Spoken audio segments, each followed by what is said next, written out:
Hello, everybody. It's so excited to be here again at the World Academy of Productivity Science Knowledge Sharing Forum, season 6.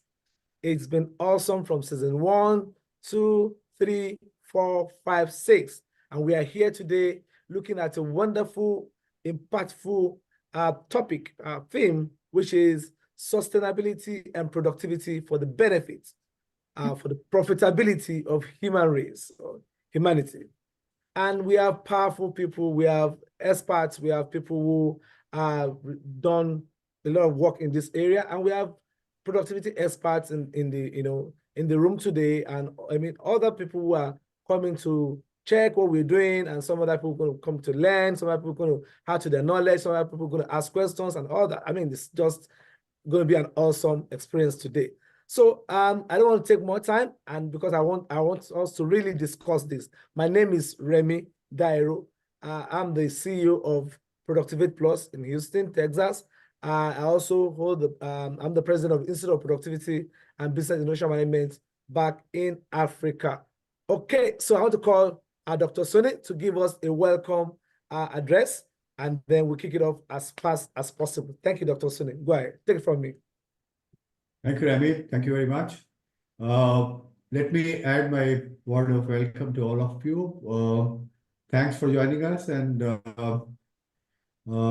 special thanks to all the speakers for honoring us by accepting our request to be the panelists. For the benefit of some of you who are joining for the first time, let me give you a brief of what WAPS is. WAPS, World Academy of Productivity Science, is the apex body which is engaged in promotion and development of academic activities related to productivity. We are part of the larger body, which is WCPS, World Confederation of Productivity Sciences, which is the apex body for promotion and development of productivity worldwide. We have pleasure that we have with us today Anil Wilmaz from Turkey. Anil, are you still in Turkey or Amsterdam? No, I am still in the Netherlands, Amsterdam. Okay, you're still in Netherlands. Oh, I'm on duty here for a 3-year term, and I'm serving as the education attaché on behalf of the Ministry of National Education of Turkey, and I'll go back to Turkey next year. Great, wonderful. Thank you for joining us. It's a pleasure to have you in the meeting today. So WAPS has a number of activities. We produce a journal, e-journal, every 6 months as of now. We plan to do it quarterly, maybe from next year. We have knowledge sharing forums, which are again done quarterly. And our intention is to have topical themes on which we do that, today being sustainability. And we have done 5 till now. Today is the 6th one. In addition to that, we, as a WAPS body, we induct experts across the globe as our fellows.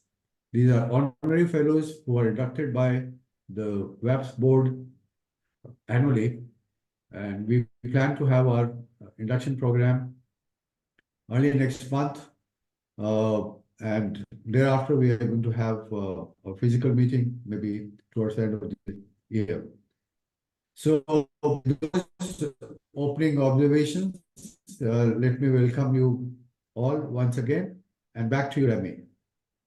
Okay, thank you very much. Let's quickly do something very global. I want us to say, from my side, I'll just say good morning from Houston. I want to know where you are, where you are, connecting from. So, good morning from Houston, Texas, USA. Okay, can I have? Good afternoon from South Africa. Oh, awesome. Good morning. Good evening from Delhi, India. Awesome.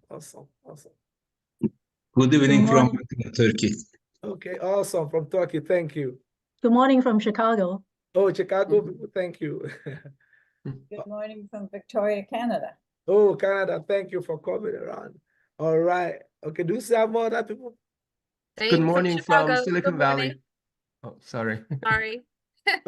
Silicon Valley, thank you.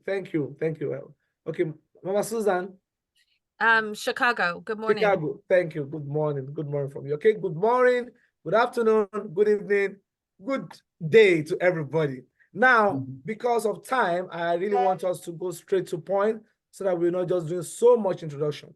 Talking about sustainability and productivity is key to the profitability or the benefit of humankind. United Nations has really dedicated time to talk about sustainability, and that's why we have the SDG goal. How do we sustain productivity? How do we have productivity sustained for the benefit of mankind? And I don't want to take it up from experts that we have in today. And I just want to take one expert after the other so that we can go deeper into these topics. I'm going to give each speaker 15 minutes.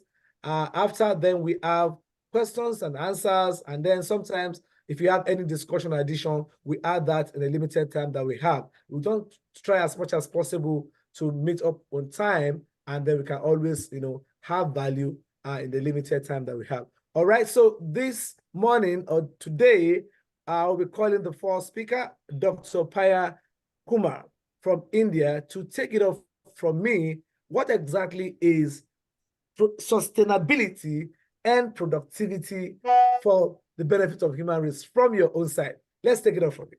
Go ahead. Okay, thank you so much. Thank you for inviting me. I do appreciate it. Can you see my slides? I'm putting it on full mode now. Yeah. Yes, you can see that. So just a quick background. I was born in Zambia, then we moved to Fiji, then we moved to England, and eventually I came to India to stay here, see myself as a global citizen. And I was once upon a time a journalist, and then I was a publisher. I was vice president at Sage Publications, looking after editorial and production. And now I call myself an accidental professor after I did my PhD at this late stage in life. And I'm a dean as well, dean of research. So I keep doing a lot of research, and I'll be talking about that too. So I feel if you talk about sustainability and productivity, it's a kind of a double-edged sword, which I'll be talking about in the next slides. Some good things, some not so good things. So conflicting priorities is the first thing that comes to my mind. Companies may think of short-term economic gains rather than long-term environmental and social sustainability. Why should we put in money into something which is very long-term? Overconsumption, the more we consume, although it seemed to be a good thing because it leads against to profits, but then it does lead to overexploitation of resources and climate change. Sustainability efforts, again, a lot of companies look upon that as a costly and complex affair, but it is, of course, essential for our future. And you're getting a lot of young activists now, like Greta Thunberg, who are asking, what on earth are you going to leave for our generation? Something to think about.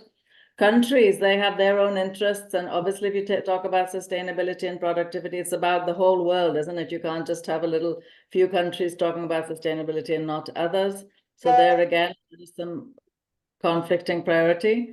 And then another conflict is global north and global south. So global north, for example, there are many examples, is the highest emitter of greenhouse gases, where the south, bears the brunt of a lot of climate change. So a double-edged sword is what I was saying. I am the editorial consultant of a journal called Productivity, which is part of the National Productivity Council of India. And the mission of NPC is to contribute to sustainable, inclusive, socio-economical development of the country by enhancing productivity. So when we think of productivity, it should not just simply be consumption, profit, trying to beat the competitor, but it has to be a more largely conceptual thing about, I think these words are very powerful, inclusive, socio-economical development of the country. So we do take a lot of issues. So the issue that we're currently working on, for example, is the special issue on climate change. So, I know there are a lot of organizations and possibly journals which are working this way, and this is one of them, which I'm happy to be associated with. So let's talk about not just productivity in economic terms, but human productivity. Well, I'd like to talk about India, which is the country that I know the best. The girl child school dropout is getting less, which is a good factor, but women in the workforce is also getting less, which is kind of contradictory. So if girls are getting more educated, then surely they should go into the workforce, but that is declining according to the labor force index. And the other worrying thing is that a lot more women are leaving the workforce at the initial stages of the career, you know, like before they reach the mid-manager level, entry-level positions. And a lot of that is due to possibly our culture, which is highly patriarchal, where a woman, even if she's working full-time, is also expected to be the main caregiver in the home front. So whether it's for your elderly, because in India, we usually get married, we go and live with the in-laws and the husband, we shift our house, and you know, then we have to take care of aging in-laws and young children. And then if you have a toxic boss on top of that, you know, life can't be very hunky-dory. So that maybe that's one of the biggest reasons that a lot of young women are leaving the workforce, which is sad. And research also shows that those women who do stay on for some time and leave, have some amount of leave for maternity benefit. It's increased now. In my time, it was 3 months. Now it's 6.5 months mandatory by law. And it's optional for companies to give paternity leave. But research has shown very strongly that if a woman takes even a small break in her workplace, she can never play catch up, because in the meantime, male colleagues have been given greater opportunities and they've gone ahead, and it's very difficult for her to play catch up. Yeah, so these are some figures and some things that I'm putting out there for us to think about when it comes to human productivity, especially when we talk about gender. Of course, gender and sustainability are two themes which are highly interconnected. This picture, which is speaks 1,000 words, is the first you know, environmental activism in India in the 1970s, where people were going to come and bulldoze down like a whole forest, and these women just hug the trees. Chipko means hugging, stickability, right? So they literally hug the trees. They wouldn't allow them to be axed down, because they knew their whole livelihood depended on trees and nature and birds and whatever. So women all over the world are often disproportionately affected by climate upheavals, natural disasters, and water scarcity. But they're also crucial agents for sustainability, you know, so that also has to be borne in mind. Again, a double-edged sword. So I do a lot of books. I've done 18 so far, working on another 5. So a lot of books I do are on gender, but I've also done this one on social entrepreneurship, which I think is an important, so, you know, as an educator, we often train our students to be leaders or entrepreneurs, but I think we should also think about very strongly about inculcating this thing in them about social entrepreneurship. So get your profit and loss, that's absolutely fine, but also do for society at the same time. And another one that I'm working on, in fact, this is a series, an Emerald series on sustainable development. So we're having 7 volumes in this series. So apart from, you know, we're moving ahead, you know, from a lot of things. So we're looking at very, very topical contemporary issues like artificial intelligence and sustainability, global supply chain. That's a very important one. One of the authors is looking at drawing on spirituality, you know, using sustainability and ESG as a force for good. And we're also looking at one volume, which is looking at the dark side. So things like CSR tokenism, ECG greenwashing, and as I mentioned before, the North-South friction and gender mainstreaming. So here are the volumes which I'm mentioning right now. This is still going through peer review, but I'm very hopeful that this is going to happen. So we have one, and I'm very happy that a lot of the volume editors that I'm working with do represent the global North and global South, because a lot of literature is from the global North, which is, again, not, you know, we have to talk about this in a global cohesive way. So one volume is Inclusive Green Finance in South Asia by Professor Jayanth from Sri Lanka.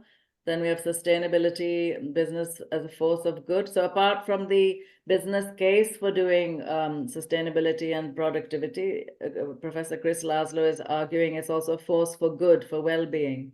And we need to look at that. We should not just look at profits, but people as well. Dark Side of ESG and Sustainable Development, Tapping Artificial Intelligence. This is by 2 Vienna University professors. And I'm just closing my, I just got a few more slides. So number 5 is the Global Supply Chain by a professor in India and a professor in Chile. Number 6 is Gender Mainstreaming and Transformation by 2 professors in India. And the 7th is Tourism, Hospitality, and Sustainable Development by some professors in India and US. So very happy and delighted to be doing this. And I don't know when you want the question and answers to take place, but I'm pretty much done with my talk. Thank you again. Thank you for your time. Wow, thank you, Dr. I think I wanted to share this because I was quickly rushing to get you on board. I would have, shared your profile, which I thought that you already done justice to at the front. But then let me quickly just show the participants something about you that they need to know. All right, so just a minute. That was You can awesome. cut it short. You don't need to make it too. I'm trying to Sorry. just, I think you're out right now. Just a minute. Okay, so it's nice having your presentation, but I just want to share your profile just for a minute. Just a minute. Just a minute, a minute. Okay. Right. Okay. So for those who are asking, who is Dr. Payal, you can see that she has done so much in the academic world. She has done so much in the area of sustainability and productivity. And I think in India and in that zone, you've really done so much work. So if you want to read more about her, please Google her name, go on LinkedIn, connect with her, and know so much about this capacity that we have in the room today. All right, so I'll move to the next. So all the questions will come after the next speaker, and then we'll take it up from there. So I'll move to the next speaker, and I think our Prof is ready right now. Prof, are you ready from South Africa? Prof Bani? Yes, I am, Remy. Okay, good. Yes, I am. All right, good. So Can I share my screen?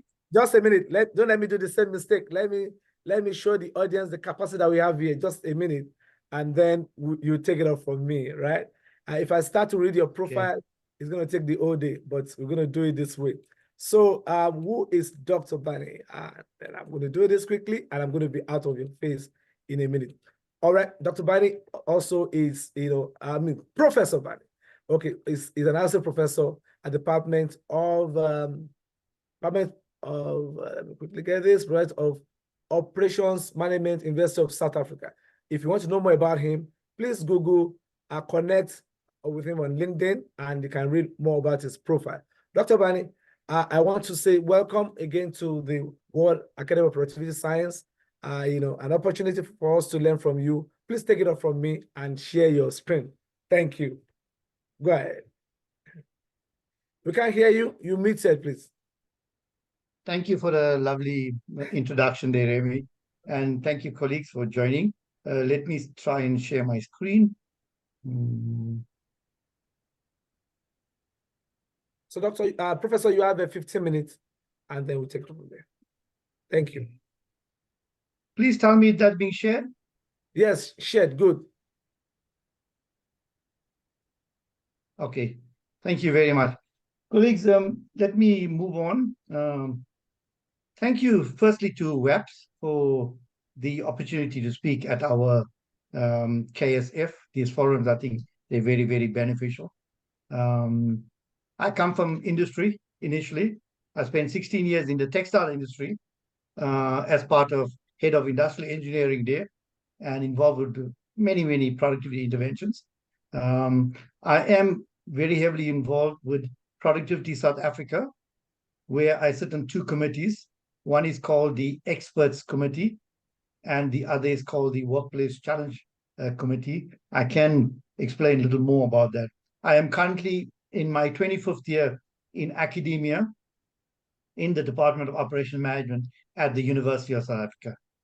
So that said, Chair, allow me to effect a small amendment to the theme title. I sincerely believe that in order to be sustainable, an organization must be productive. But I feel, this is my general feeling, so please don't hold me to it. I feel that enhanced productivity is necessary for sustainability. So my address today encompasses productivity and sustainability and the benefits and challenges it poses for humankind. The world post-COVID continues to suffer. We've seen the aftershocks of the disruption from the pandemic. Some have revolutionized the businesses that operate worldwide. But that global shift that we've seen resulting from this health and economic crisis forced most organizations to evolve. They were forced to evolve or perish. We've seen the carcasses, the manufacturing landscape is full of cartridges, carcasses of organizations that have floundered during COVID-19. They are scattered all over the place. Most of them have even closed businesses. However, the pandemic also, interestingly, augmented the fourth industrial revolution adoption process in businesses as well. Businesses anticipate adopting the fourth industrial revolution they can deliver good results, such as decline in labor costs. In South Africa, we see one of the biggest problems we're facing, labor costs, increase in productivity, and most importantly, lead to better resilience. And we needed our organization to be resilient during this time of crisis that we see. Nevertheless, business markets, they're invulnerable to volatile uncertainty, complexity brought about by that disruptive ability of the fourth industrial revolution. We've seen this at UNISA. We are a primarily distance education institution, but where we really distance education? COVID-19 forced us into going 100% online. We were there, or we could say 90%, but it forced us to go 100%. Henceforth, I sincerely believe that productivity and sustainability in the fourth industrial revolution has become a research topic of interest to many researchers. Let me tell you, there's talk already of the fifth industrial revolution. But however, let me not redefine productivity in the presence of our esteemed professionals. However, I just find it necessary to elaborate on the necessity for productivity enhancement and the subsequent sustainability of organizations and the benefits of humankind. This is, I find, a very apt picture. How do we sustain a population that's heading in this direction? It has been said that Africa will be home to 40% of all humanity. Don't you feel that sustainability is critical when we look at intervention at an issue like this? So in South Africa, almost 40% of organizations fail in the first 5 years, first year, 60% in the second year, and as much as 90% in 10 years. What is the cause of this? In addition, 75% of SMMEs fail in the first 5 years. They do not become established businesses. Can this trend be allowed to continue?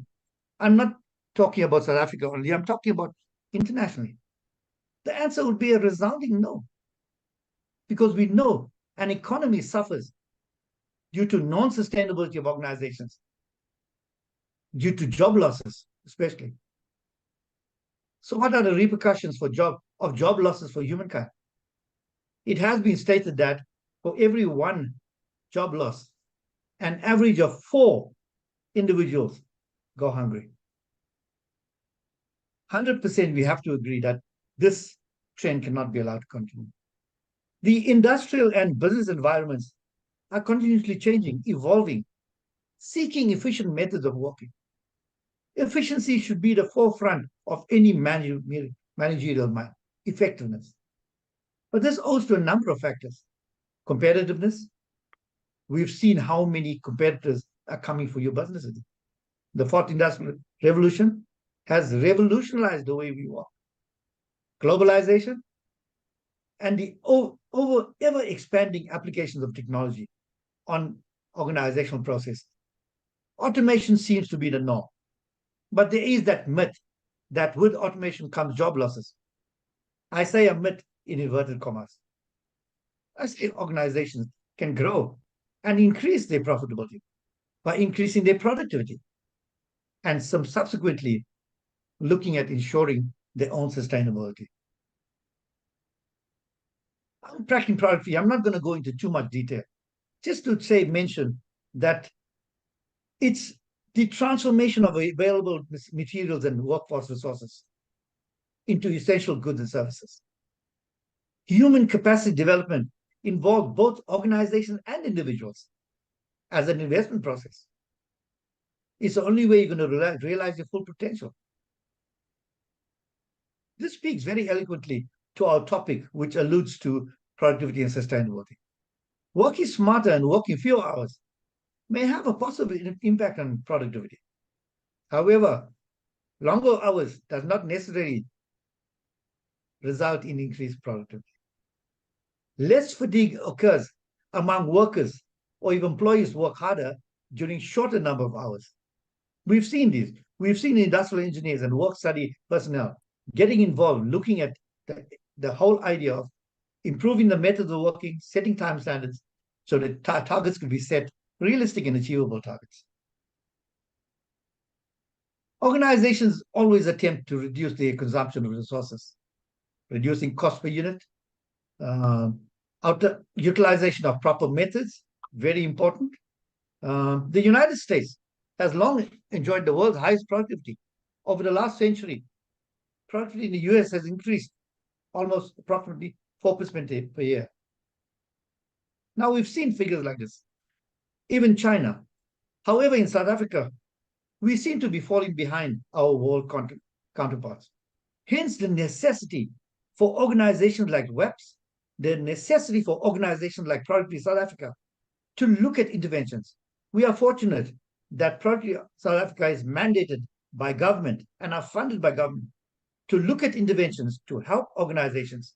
Remember the bell curve? If you look at the bell curve, organizations starting up, organizations who are stable, and organizations who are in distress. We look at all of them to see what interventions can we implement to keep them sustainable. It's critical. I sincerely believe that increasing employee productivity should be in the forefront of any managerial mind. Towards sustainability, an organization's processes may be sustainable and continue to operate, but are they productive? You got to ask. Will this eventually lead to an organization not being sustainable? Ponder on this. The major cause of organizations getting into trouble with manufacturing is a tendency for many managers to accept simplistic notions in evaluating performance. We need to have dedicated target monitoring processes to handle this. Therefore, industrial engineering work study techniques can be very instrumental in helping to do this. I say one of the main weaknesses of current performance management systems used by organizations is they adopt a narrow, unidimensional focus, and that can tend to lead to problems. Organizations need to beat their competitions with superior operations using its people, its assets, its technologies to compete more effectively. Despite these pressures, few organizations appear to have systematic processes in place for their performance management systems. It's critical that we look at this. What can we do to place organizations in an effective strata? Organizations are always under pressure to reduce their costs, increase their service level, supply goods of superior quality, and challenge their competitors. We need to produce superior quality outputs to ensure customer satisfaction. Let me not delve too much on this. Let me say that setting time standards are critical to ensuring that effectiveness and efficiencies are attained. Leadership and motivation with regard to productivity. I thought it important to add something here. Productivity and sustainability of an organization is closely related to effective management, effective motivation.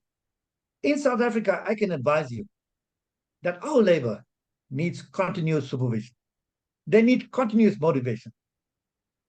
We need that in order to ensure that we are meeting our hourly targets.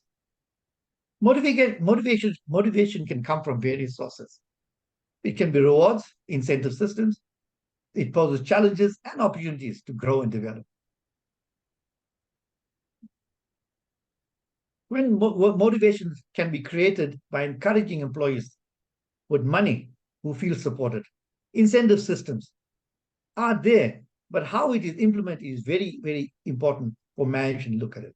If a person is not motivated to work, they do not become innovative. They do not do new things to achieve the goals of organization. I believe motivation is critical there. Efficiency, I'm not going to go into too much detail, but one cannot speak about productivity and sustainability without looking at efficiency and its impact on effectiveness of organization. You need to be effective. You need to set proper work methods, proper standard work measurement times to ensure that your general targets are met. Sustainable organizations must pay attention to the effects of the environment and the surrounding communities. In addition, I say that organizations must consider financial sustainability. That is sufficient income for long-term continuity. Long-term continuity seems to be the critical thing. I'm not going to look at definitions, give you an example there. Let me conclude by saying that organizations in South Africa are affected annually by labor unrest. Strike season seems to be a constant on our manufacturing calendar. I am of the opinion that while labor unions are calling for increased remuneration, I sincerely believe that with increased remuneration must come a simultaneous increase in productivity.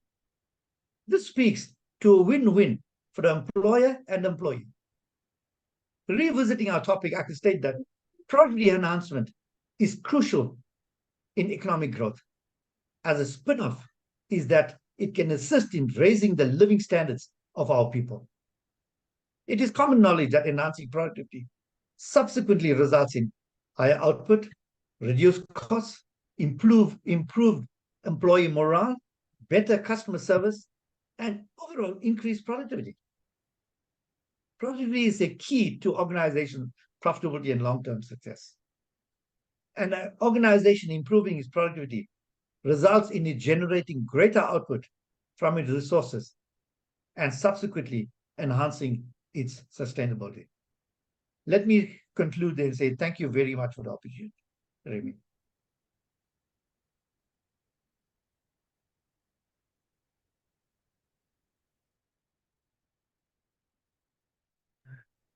Wow, wow, wow, wow. Thank you very much, Professor Bani. That was awesome. And I think I should ask our speakers to please, you're going to give us those materials to share with our participants, if you don't mind, so that people can go further to study those materials and then learn more, because you can't get so much in 15 minutes, but that was awesome. Thank you very much. So I'm going to ask my questions quickly, one question each. Then I will open it for our participants to ask questions. So if you have questions, please, can you drop it in the chat in the room? And then if you want to raise, I would rather want you to drop the question. If I wanted to ask questions, it might take time to deliver that. So if you have any question, can you quickly drop that in the chat room? Then Anita will help me, or Leon will help me to get across to me so I can ask the question. All right, let's start from Dr. Payal. Dr. Payal, I want to ask, I know you talked about, women productivity dimension in India. And if I remember, the World Academy of, the World Confession of Productivity Science talking about C, productivity defined as social, impact to the society, productivity that is economic to, valuable to society, and the other E is environmental, to the society. So let's look at the place of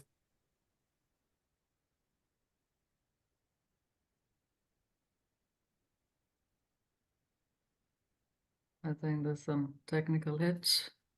To the path of the old productivity, so to say, the activity of getting things done, push things. Yes, but today it's like things are happening in like this. So what is the role of innovation? What is the role of innovation? So yeah, I mean, innovation apparently makes things more efficient, and you have to keep upskilling yourself in order to be. We teach our students, but we don't know what they're teaching them for, because by the time they get into the job market, there may be jobs that we don't even know exist at this moment, right? But I would like to add, Remy, if I can, that this definition that you gave of productivity, I feel very strongly that we also need to add well-being. well-being. you can't Good. segregate the two, right? Because, the earlier school of thought was that, your workers, your employees, they're very productive, and then you give them bonuses, and then they're happy. But I think more and more researchers are realizing you have a happy workforce, productivity will definitely happen, excellence will happen. And how many times do we constantly spend time on external clients, right? Constantly, if we get a client call, even in the middle of our lunch, we'll stop eating and things like that. But how do we treat our internal clients, which are our colleagues, our vendors, people who we're in office with for many hours, or whether we might be virtual or whatever it may be, but you're associated with them for many hours.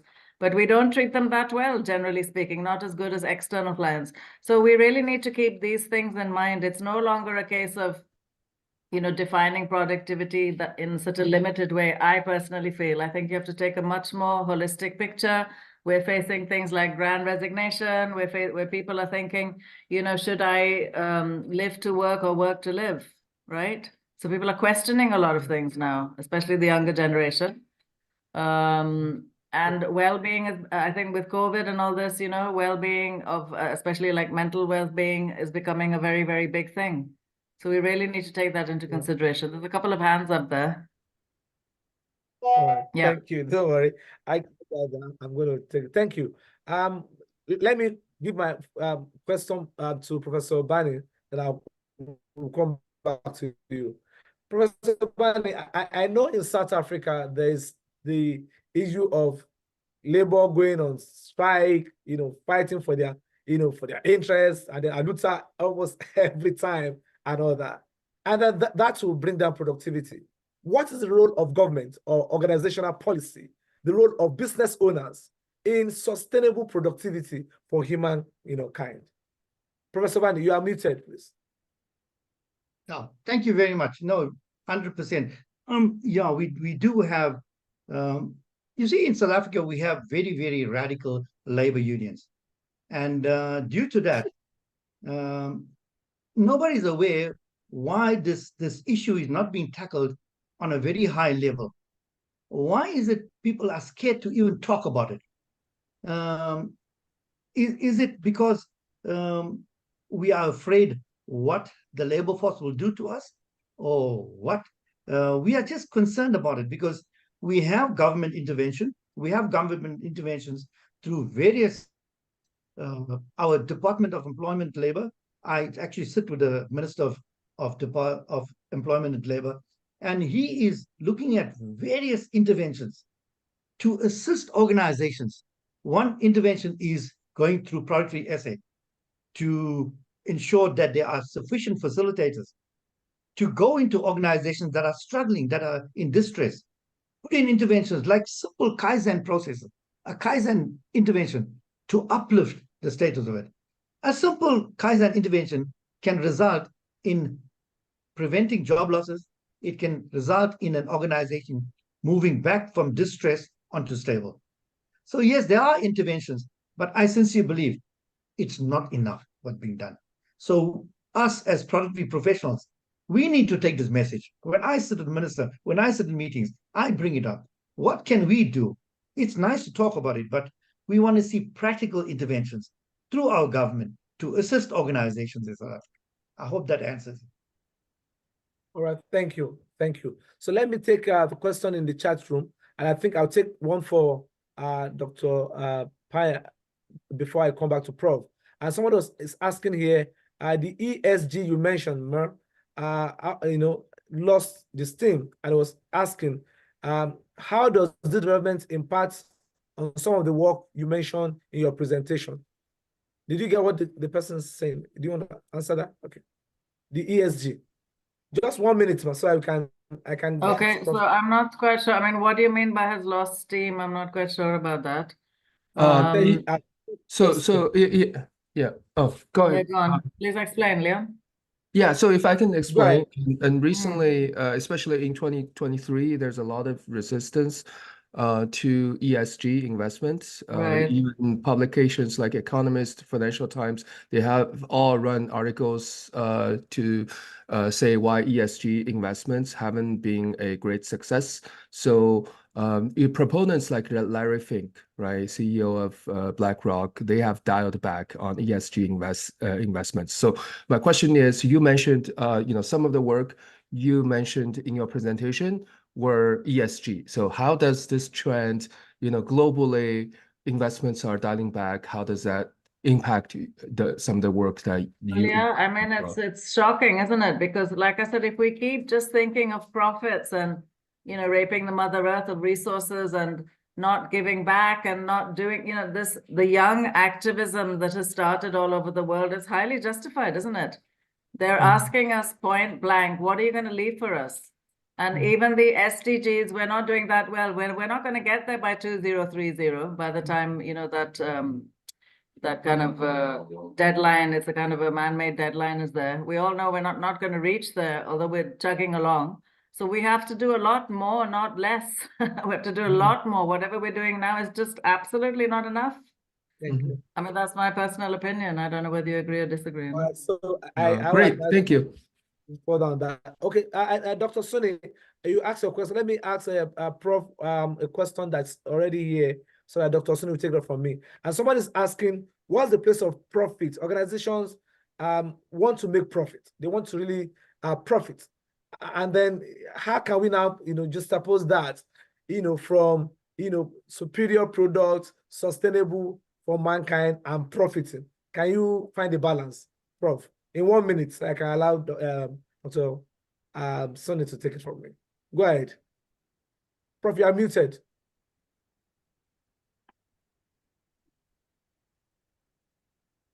Prof, are you there?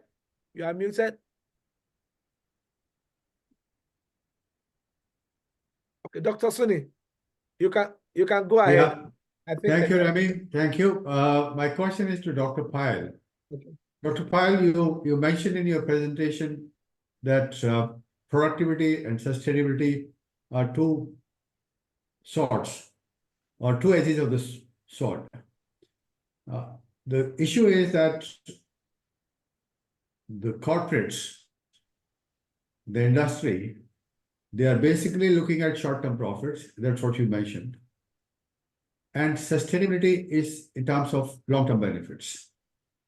And my question to you is, what is it that WAPS or World Confederation of Productivity Sciences do to educate or motivate the corporates to focus pretty and not short-term profits?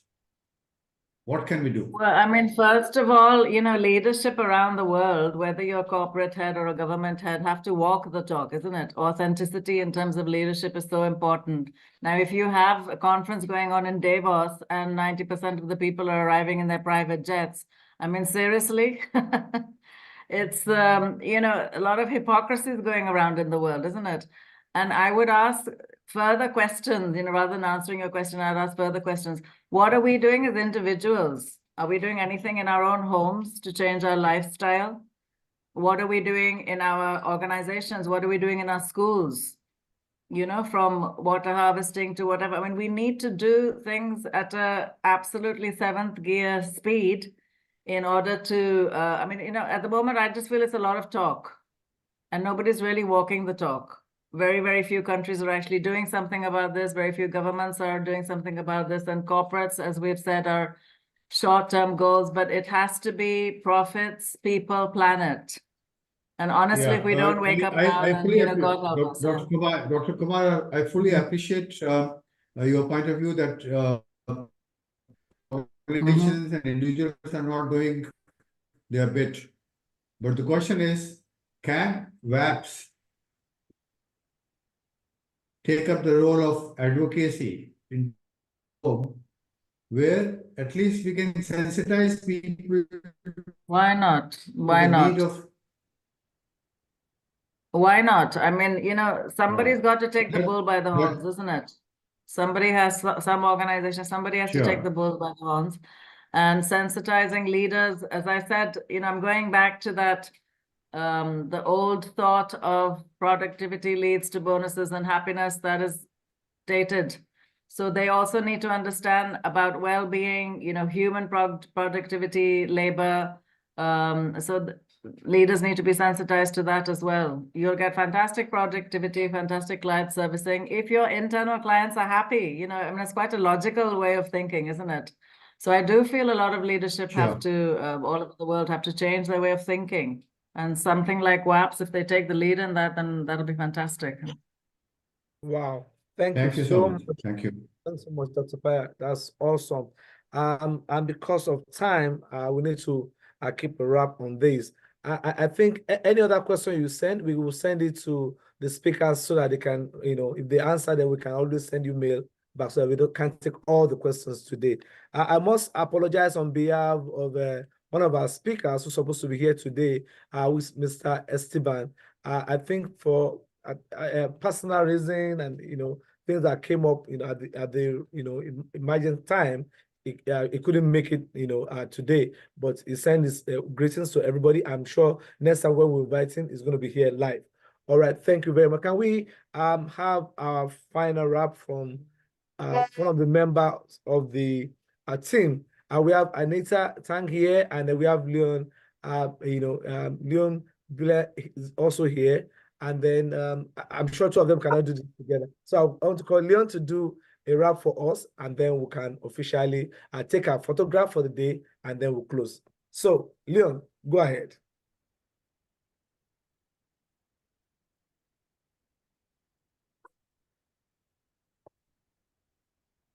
Leon, do you want to take it right now, or you want us to take a picture before you? Sorry. So I was actually expecting to wrap up at 8:25, or are we wrapping up now? Yes, we are wrapping up now. So just give us your speech, then we'll take a picture, and then we are good to go. Remy, if there are some questions, people can maybe have a discussion for another 10 minutes. Okay, we have more time. Do you have more time to have more questions, right? Yeah, if we have questions, we can take the questions. Okay, so for Professor Bani, can you go back to the question I asked you? How do we balance between investors' profiting mindset and quality product for human sustainability? Investors want profit, right? They want big company. I mean, they want big profit for their investment. And then what do we do about the environment or the products being produced? That's the question I just. No, 100%. No, 100%. Yes, we do find these conglomerates that want to get as much profit out as possible. We seem to be encountering that on a daily basis. However, they don't seem to take into consideration the effects of the production processes or service that they offer, that it has on environment, on its people, on the processes, on the government. So like in South Africa, we are crying out for foreign direct investment. We are crying out. Our unemployment rate has gone up to 32.7%, which is colossal, one of the highest. Yet we are crying out for organizations to come in. So there's huge conglomerates come in, but then they come in with a laissez-faire approach where they feel they can do anything. So we need this team that speaks to them, tell them, you coming in, you are going to make a colossal profit. But what are the interventions you are implementing to ensure that environment is not affected? There's productivity improvements, enhancement. There's community engagement. You know, the corporates, the index that helps communities. We want to see them do that. And with Productivity SA, we have this intervention where we ask them. We have annual awards for organizations. The first thing we look at, corporate social responsibility. What are you putting back in the community? You cannot take. You have to put something back. So we ask for a percentage. So yes, there are a lot of interventions to help organizations to see what interventions they put in place to ensure productivity enhanced, the environment is not affected. I hope that answers Amy. Thank you. Awesome. Thank you. Thank you. All right. I think Anita, you want to say something? You want to ask a question, or you are adding something, please? Anita Tan, go ahead, please. Yes, I do have a question. And in fact, my question is for Anu, who is a member of the board, who is here and he's in education. How do we use education to help in sustainability in a sense? So could I answer that, being an educator? So, I think a lot of universities and schools all over the world are actually practicing sustainable, things in the campus. So there could be like water harvesting or things like that, which is a great thing. So if you treat the school as a microcosm, that does sensitize students who are going to be your future leaders, and hopefully when they go into the big wide world, they'll be doing social entrepreneurship as something which needs to be done. I think we have to get past the idea of aggressive profit only. I mean, how do we train leaders on that? God knows. I mean, but there's so many examples. For example, in India, when Coca-Cola first came and set up some plants, they took so much underground water that the villages nearby, they ran out of drinking water. I mean, like, seriously? It just can't carry on. And it's the underprivileged who have it the worst, the voiceless, isn't it? So if we are not their voices, then who will be? Shanti sir. So yeah, I mean, we can discuss a lot of things with our students, sensitize them, and it doesn't have to be a standalone course just on, say, social entrepreneurship or CSR. I feel it should be integrated into curriculum of whatever you're teaching. It should be part of learning objectives. Yeah. But you never know who's going to end up with CSR. It's not like any designated person in an office. It could be HR that deals with it. You could be in the marketing department, and you're told you have to deal with CSR, right? So I think we do need to sensitize our students. They're going to be our future leaders. And also research. As I do a lot of research, I know a lot of faculty do it, and encourage our students also to do research about this. Think of things in an innovative way, get it published, get it out there. And also, university to university linkages, and furthermore, university and public policy linkages. I think that's also very important. Thank you very much. I also want to ask you, Dr. Payal, to if you could give us your presentation too, so we can share with our participants, and then they I'll do that. I'll do that straight away. Okay. I'll send it in a mail. Yeah. Okay. All right. Thank you. So I want us to take a photograph right now, but before we do that, Leon, are you ready to do a wrap, and then we'll take our photograph so we can leave for the day? Leon, over to you. Yeah, sure. Thank you. So sorry, there was a confusion on the timing earlier. But hello everyone. I'm Leon Bien. I'm a first-year fellow at WAPS, and I recently joined the organizing team for the Knowledge Sharing Forum, KSF. So my daytime job is that I lead product management in cybersecurity at Intuit. I wish to extend my deepest gratitude to our distinguished speakers who have generously shared their profound insights on sustainability and productivity. And also, I want to thank all of the folks present today for making this event a remarkable gathering. Our next KSF event is scheduled for June, and we will be talking about a very hot topic, AI and productivity. So more details coming soon. You don't want to miss it. So that's my wrap up. Thank you. Thank you very much. Okay, Anita. Thank you. Go ahead. Yes, I have one advertising to make. We are going to have a membership drive very soon, and watch out for that, and we're going to send out more information. The reason for a membership drive is to try to bring more awareness of productivity to people who are already doing it. They may already be the experts, or somebody else would want to learn about it. So in order for us to be able to push more vigorously this idea to people, we try to do a help membership drive. More information will be available on our website. Thank you. Thank you, Anita. All right. Can we on our cameras, please? If you are not in a very compromised state, can you on your camera so that we can have a photograph for this special Knowledge Sharing Forum. 6, Evans, VJ, Laura, Kristen, okay.